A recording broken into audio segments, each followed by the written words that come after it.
வணக்கம். Be good do good media அனைவரையும் வரவேற்கிறது.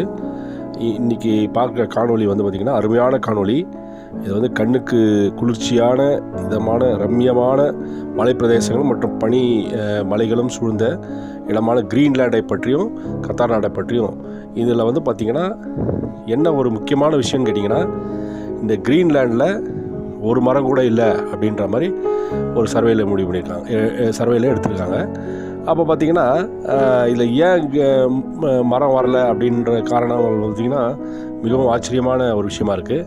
இங்கே எப்பவுமே பருவநிலை வந்து மாற்றம் சூழ்நிலைகள் வந்து பார்த்திங்கன்னா எப்பயும் பனி சார்ந்த பனி மற்றும் அதை சார்ந்த பனி பிரதேசங்களே சூழ்ந்திருக்கிறதுனால இப்போ மேக்சிமம் வந்து இங்கே கிரீன்லேண்டில் வெறும் பனிமழையாகவே பெய்யுது.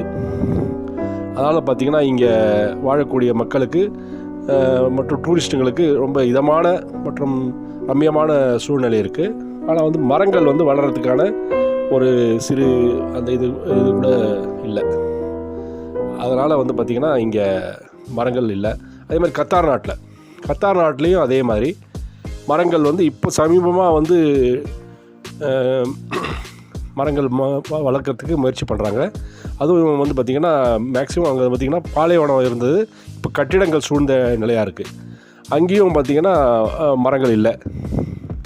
இது வந்து பார்த்திங்கன்னா அங்கே இருக்கிற ரெண்டுமே டூரிஸ்ட்டு அட்ராக்ஷன்ஸ் தான். இப்போ மக்கள் வந்து இப்போது மரங்கள் வந்து பாம் ட்ரீ, அதுக்கப்புறம் அதுக்கு ஏற்ற மாதிரி அந்த பாலைவன சூழ்நிலைக்கு ஏற்ற மாதிரி மரங்களை வளர்க்குறாங்க. நன்றிகள்.